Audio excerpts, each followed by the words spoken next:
আসসালামু আলাইকুম, কি অবস্থা বন্ধুরা? আজকে তো রংপুর তো হারছে একদম কম রান, একদম লজ্জাজনক হার যেটাকে বলা হয়।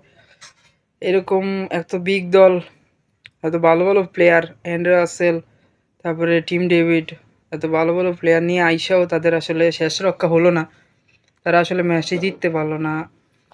তারা যে এত কম রান করবে এটা মানে ভাবাও কষ্টদায়ক। অপরদিকে খুলনার কথা বলতে হয়, খুলনা অসাধারণ খেলতেছে লাস্টে থেকে এখন পর্যন্ত। অসাধারণ ক্যাপ্টেন্সি মিরাজের, সব মিলাই অনেক ভালো খেলতেছে খুলনা। টিম ওয়াইজ অনেক ভালো করতেছে খুলনা টিম। টিমকে খুলনা টিমকে অভিনন্দন। অপরদিকে আমাদের রংপুর, আয় হায়, ফুল ফতে ফতে।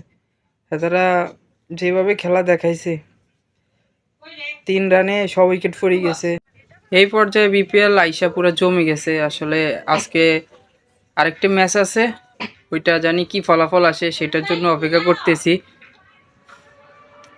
সো দেখি আরেকটা ম্যাচ হওয়ার শেষ হলে, যেহেতু বরিশাল আর কে খেলবে, চিটাগাং, দেখি ওদের মধ্যে কীরকম হাড্ডাহাড্ডি লড়াই হয়। আর দিনের ম্যাচে তো রংপুরের অসহায় আত্মসমর্পণ করলো, এত ভালো ভালো প্লেয়ার টাকা খরচ করেও লাভ হইল না। সো দেখি, ওদের জন্য আসলে নেক্সট ইয়ারের শুভকামনা রইল। ওরা পরবর্তী আসলে হয়তো ভালো খেলবে।